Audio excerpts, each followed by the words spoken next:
Hi, this video presentation was prepared by Group 1 from MAC1101F, and this group consists of 6 members, where we will cover all subtopics in Chapter 7, which is Controlling, from MGT 162. Enjoy! Assalamualaikum. Hi everyone. My name is Aziza bin Ibrahim. My metric card number is 2022499504. Assalamualaikum warahmatullahi wabarakatuh. My name is Nabatasha binti Hyuma Aslan and my student number is 2022840518. Assalamualaikum warahmatullahi wabarakatuh.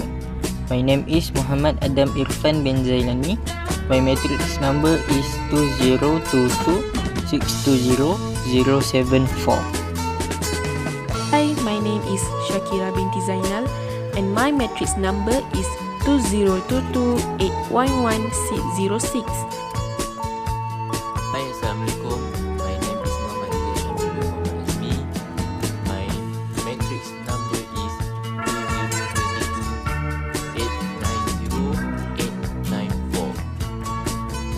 2022890894. Hi, my name is Adrina Aisha binti Zainuddin and my matrix number is 20226631 and 64. Definition of controlling.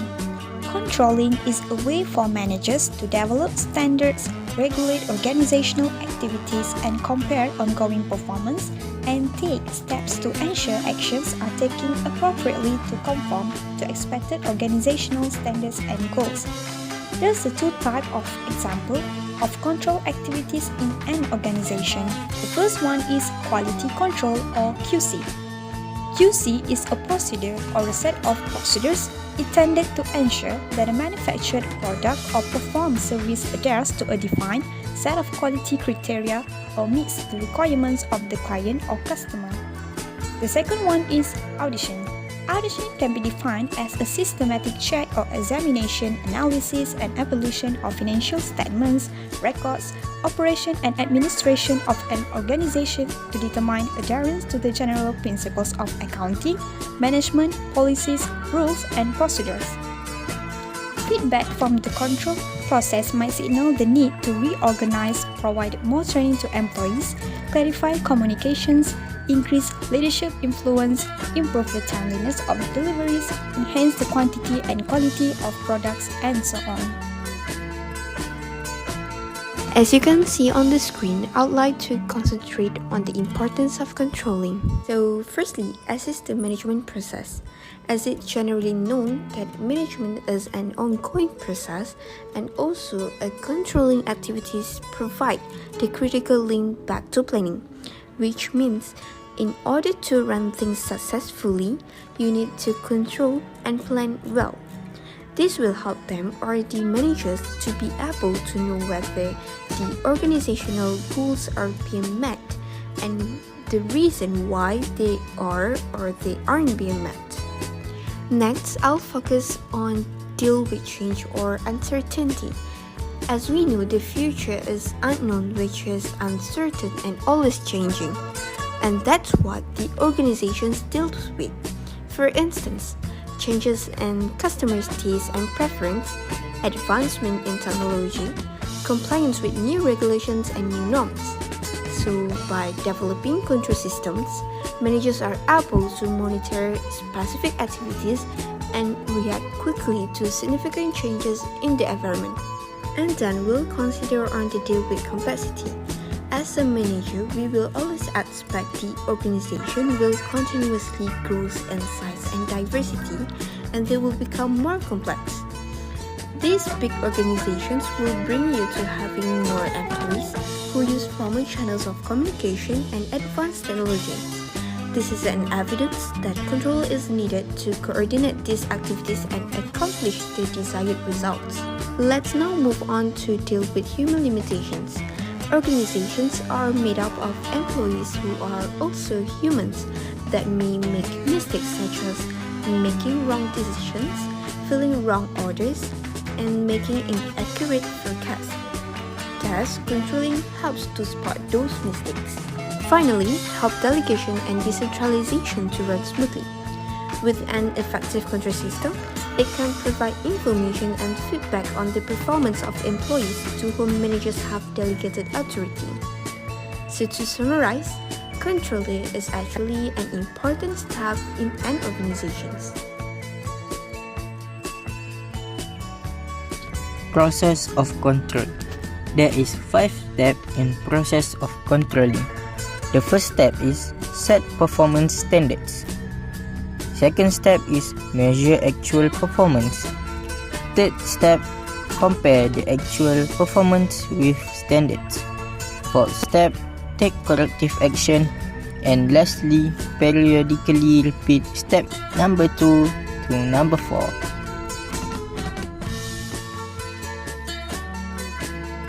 How to set the standard of performance? Number 1. The standard should be set in a manner that can be compared with actual performance. Number 2. Measuring actual performance. The organization must decide what to measure, when to measure, and how frequently to measure. Number 3.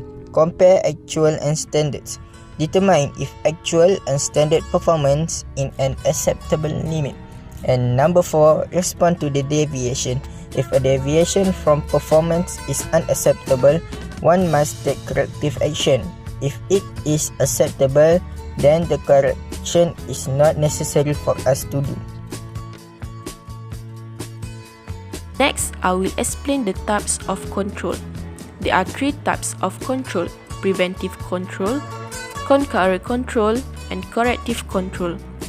First of all, preventive control is something that focuses on regulation.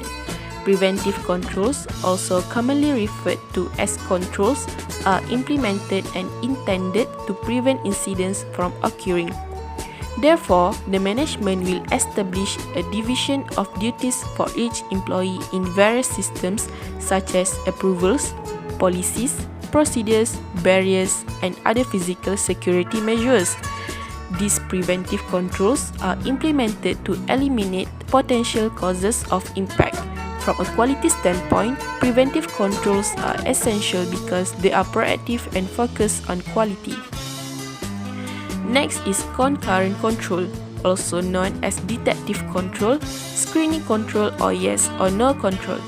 This type is used to detect deviations in an ongoing activity. For example, every piece of software has an antivirus with the purpose of preventing malicious traits. In fact, concurrent control involves management controlling ongoing activities and tasks. There are several conditions that are imposed, namely that management has the right to decide whether to stop operations, take action, or reprimand the work done. Concurrent controls are important because they occur in real time. This is a focus on ongoing processes or things the organization can change in real time to be sure the objective can be met. Let's move on to the third, which is the last one. Corrective control is also known as post-action control, feedback control, or output control. Corrective controls are designed to correct errors or irregularities that have been detected or to help restore certain activities that have become problematic. For example, internal audit, integrity assessment, and employee assessment. Therefore, corrective control is also established to prevent recurring problems. That's all from me. Next, I leave it to Muhammad Izzat Shahmi for further explanation.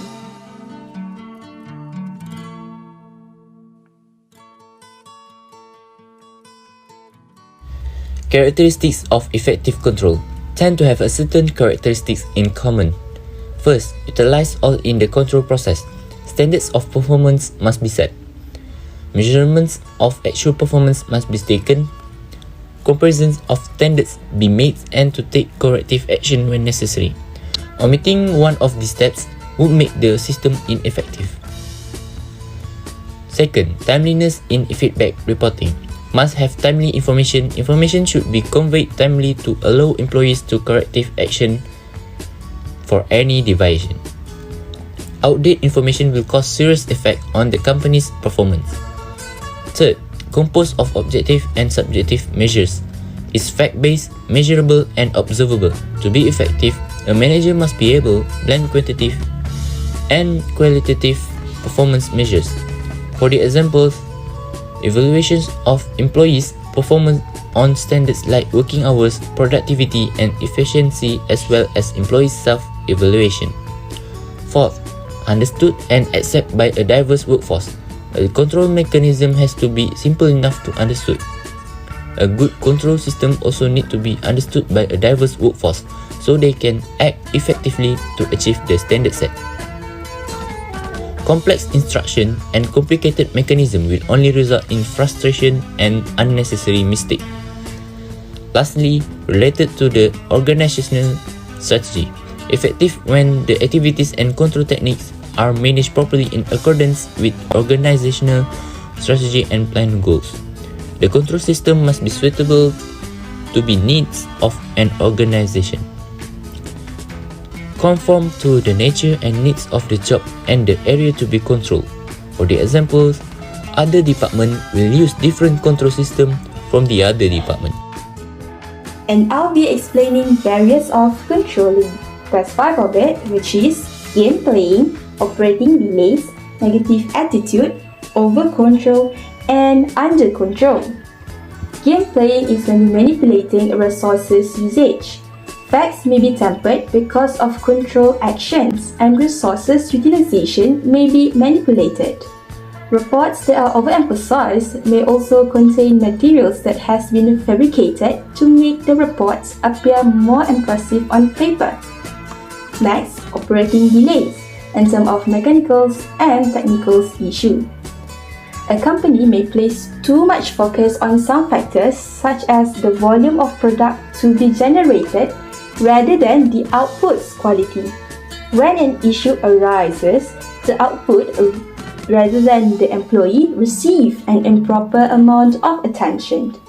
Employees may therefore have the propensity to concentrate all their efforts on meeting the performance markers. Third one is negative attitude, refers to the employer's or employee's human nature. When management is excessively strict, employees get dissatisfied. Most companies experience this sort of obstacle since it relates to the shared human nature of the employer and employee. The control system could be willing to accommodate capabilities and resistant to corporate objectives in the long term. Next is over control, limiting individual jobs' autonomy. Management tends to excessively oversee tasks that must be completed inside a business to reach a goal. While having some levels of control is positive, having too much control may also lead to problems like reducing employees' autonomy. Increasing work engagement at the office requires job autonomy. When a company is overly controlling, its workers won't be able to establish the finest work environments for themselves and will struggle to deliver at their highest level. Last but not least is under control, granting a lot of autonomy to individuals. A corporation may have an excess of accountability if it gives employees a lot of autonomy in a more network and matrix environment.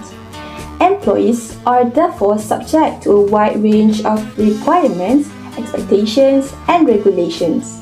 In certain cases, workers may just do the bare minimum that is asked of them out to concern that they will be held accountable for too many duties.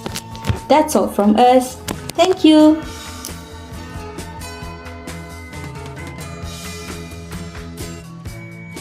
The end. Thank you for spending your time. Bye!